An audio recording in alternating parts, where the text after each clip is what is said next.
La casa de Don Grabs estaba al final de Alexander Lane. Desde afuera no había nada extraño ni nada estaba mal con ella.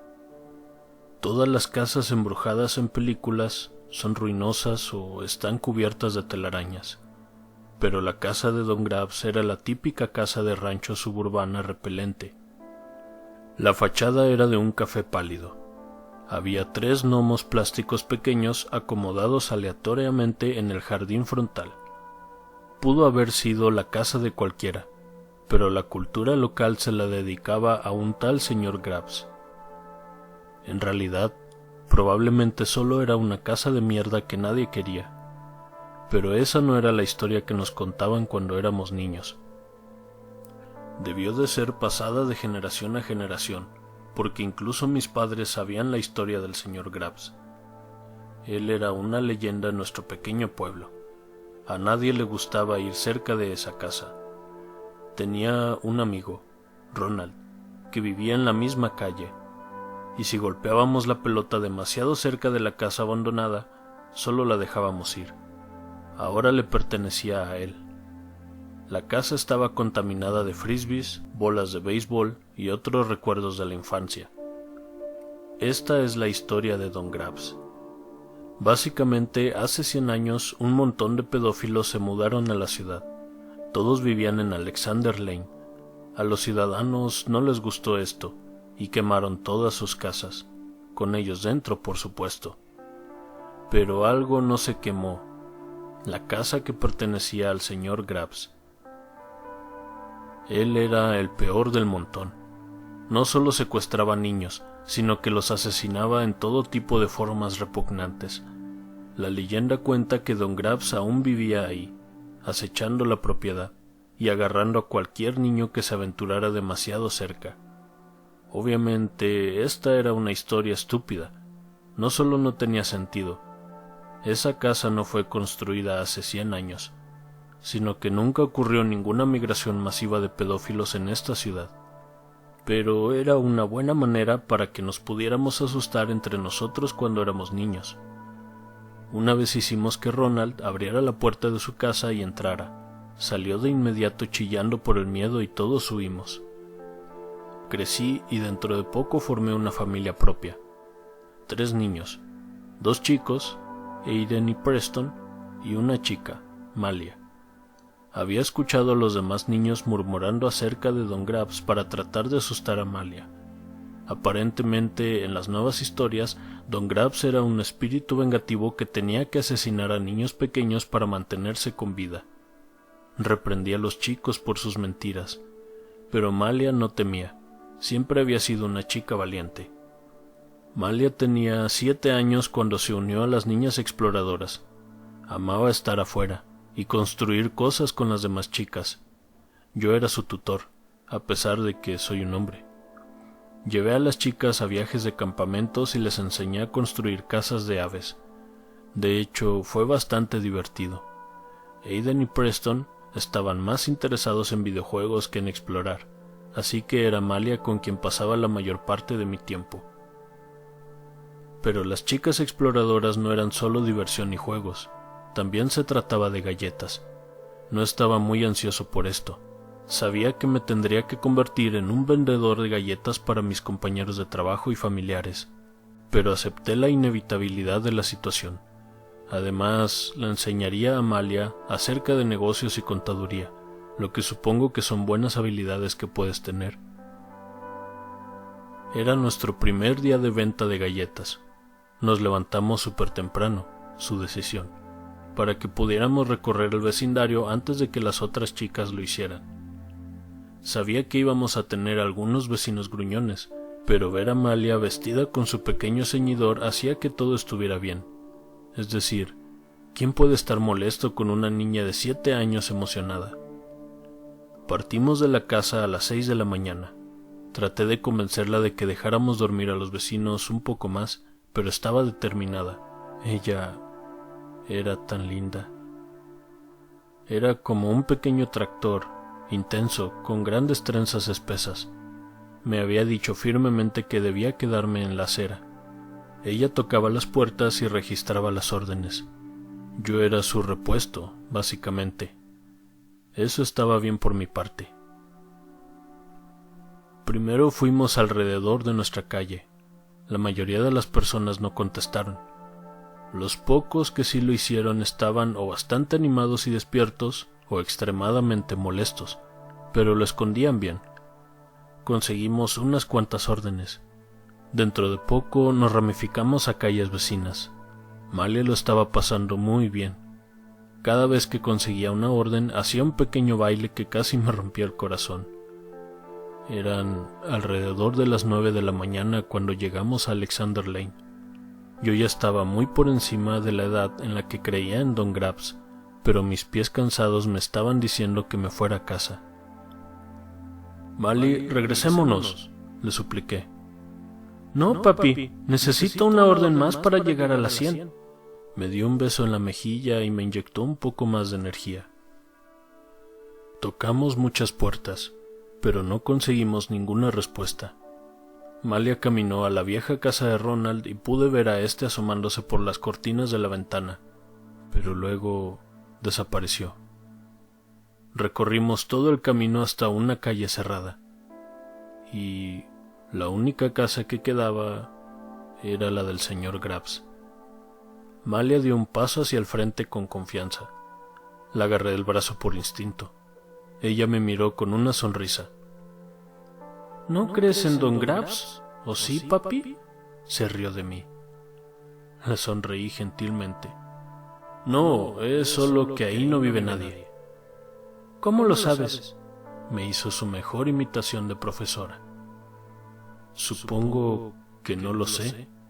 Me acerqué para hacerle cosquillas, pero ella lo esquivó bailando. Malia caminó hacia el jardín.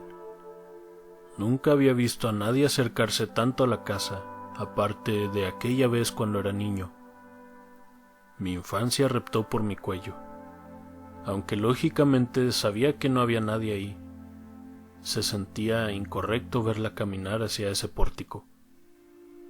Subió a saltos por los escalones y tocó en la puerta sonoramente. Se dio la vuelta para mostrarme una sonrisa. La puerta se abrió. Un brazo largo y delgado emergió. Sujetó del hombro a Malia y la jaló hacia adentro de la casa. Luego la puerta se cerró de golpe. Grité algo y corrí hacia la casa. Al diablo con mis miedos. Alguien había agarrado a mi hija. Irrumpí por la puerta y llamé a Amalia a gritos. Solo había silencio. No había nadie ahí. Pisoteé alrededor de la casa amenazadoramente. Acababa de ver a esa persona agarrarla, así que aún tenían que estar dentro de la casa. Pero revisé todo el lugar. Estaba desolado. No había ningún mueble, ni nada, ni siquiera algo de polvo. Solo era el cascarón vacío de una casa. Me detuve en lo que debió haber sido la sala de estar. Frenéticamente llamé a la policía. 911, ¿cuál es su...? ¡Alguien se llevó a mi hija! Señor, ¿en dónde está? Estoy en la casa de don... Estoy en Alexander Lane. La casa hasta el final. Señor, si esto es una broma, le tengo que decir que... No es una puta broma. Envíen a alguien aquí. ¡Ya! Ella está en peligro. Escuché las sirenas a la distancia. Nuestro pueblo no es grande. La policía estaba ahí en minutos. Traté de llamar a mi esposa, Mary, pero debió haber apagado su teléfono. Me quedé sentado en los escalones de la entrada con incredulidad total. Algo se había llevado a Amalia, y no tenía idea de quién o qué había sido. La policía tomó mi declaración. Expliqué todo lo que había pasado. Me preguntaron si había estado bebiendo, lo cual obviamente no había estado haciendo. Me preguntaron si Malia quizá había escapado. Les grité que había visto que alguien se la había llevado. Me trataron como si estuviera loco. Quizá era así como sonaba, pero aún podía ver ese brazo enfermizamente delgado acercándose hacia mi bebé. Mientras estaba siendo interrogado, mi teléfono timbró. Era Mary.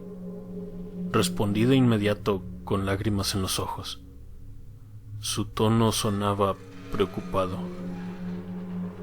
Oye, cariño, cálmate, dime lo que pasó. Es Malia.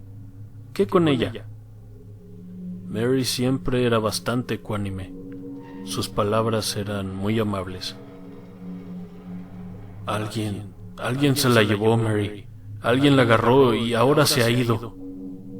Estaba sollozándole al teléfono después de eso. Me odiaba por haberla perdido. Sabía que Mary me odiaría también. Pero solo hizo una pausa por un momento. Landon, Malia está en casa conmigo. Me atraganté. ¿Qué?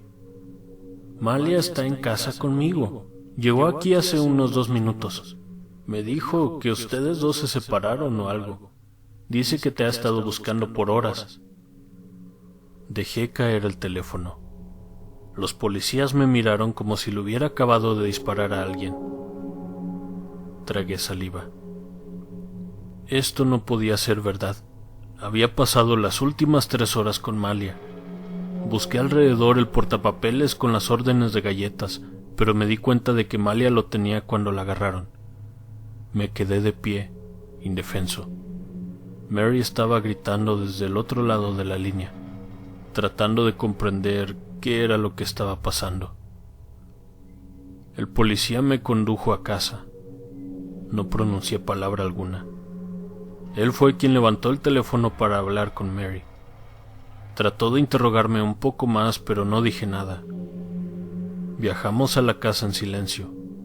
Me bajé del auto y Mary estaba llorando en el pórtico. Malia se asomaba por detrás de ella, excepto que esa no era Malia. Me congelé. Mary se apresuró hacia mí con los brazos extendidos, pero yo estaba observando a la cosa que pretendía ser mi hija. Inclinó su cabeza en mi dirección y luego levantó un solo dedo a la altura de sus labios. «Shh», me gesticuló. Mary me levantó con un abrazo. Pero yo estaba en otra parte, observando a la cosa que pretendía ser Malia mientras se mordía su dedo y la sangre burbujeaba por alrededor de sus dientes. Luego, esa cosa se dio la vuelta y entró a la casa. Mary me agitó. ¿Qué está sucediendo? Su rostro estaba lleno de amor y miedo. No lo sé, repliqué abatido. Mary me llevó a la ducha y luego me recostó en la cama. Habíamos acordado que tuve algún tipo de crisis mental. Solo me quedé observando la pared. Nada tenía sentido, pero sabía con seguridad que mi hija no era la cosa que se estaba riendo afuera de mi puerta. Me quedé en cama como por 5 días. Mary trató de tentarme con mis comidas favoritas. Hizo todo lo que pudo para hacerme sentir seguro y apoyado, pero nada funcionó. Solo me quedaba viendo hacia enfrente. Nada se sentía real. Una vez me ofreció traer a los niños para que me alegraran. Le grité y le tiré una almohada. No podía soportar ver a esa burla vistiendo con la semejanza de Malia. Pobre Mary. Sufrió a través de todo esto con tanta confusión como yo. En el 5.º día tuve una visitante. Mary tocó mi puerta suavemente. Entró preocupada.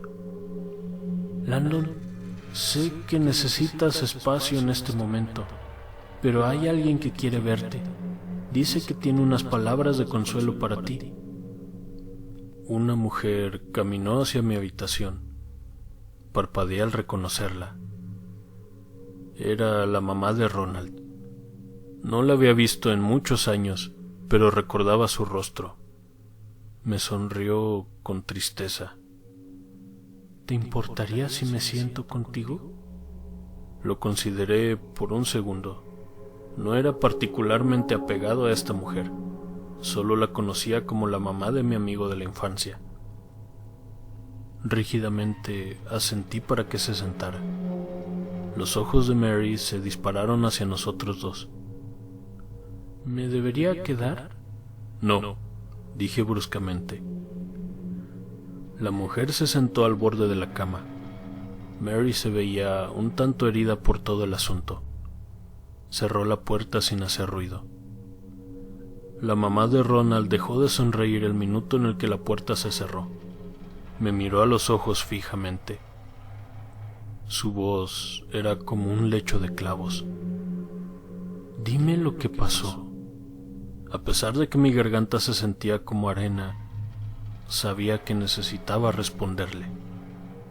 Malia tocó la puerta de esa casa y alguien la jaló hacia adentro. No sentí lágrimas al recordarlo esta vez, solo ira al rojo vivo. La mujer asintió. ¿Y cómo explicas que tu hija está en casa ahora mismo? Mi rostro se sintió como si estuviera hecho de piedra. Esa no es mi hija. La mamá de Ronald acortó la distancia. Su cabeza estaba tan cerca de la mía que podía oler la menta de su pasta de dientes. Cuando me habló, su voz irradiaba odio. Lo mismo le pasó a mi Ronnie después de que ustedes jugaran ese estúpido juego de mierda. Aquella cosa que volvió a casa, llorando, no era él. Se enderezó. Ronald, aprendes a vivir con ello. Aprendes a aceptar que tu hijo no volverá nunca. Se puso de pie, apática, y se dio la vuelta. Todos te etiquetarán como loco si dices algo. Perderás a tus otros hijos, a tu esposa. Solo quédate callado y aparenta. Me levanté de la cama desesperadamente. Pero Malia debe estar ahí afuera, en alguna parte. Ahora está con él. La mujer buscó en su bolsillo y sacó una nota. Esto llegó el día del cumpleaños número 18 de mi Ronnie. Sujetó el papel firmemente y luego lo dejó caer en el suelo. Sin decir una sola palabra, la señora se fue. Lo observé. Mi cuerpo se sentía como si estuviera a punto de darse por vencido. Me arrodillé y alicé el papel, el cual decía: espero que disfrutes del reemplazo. He estado disfrutando de tu hijo inmensamente. Qué mal que crezcan tan rápido. Firma Don Grabs.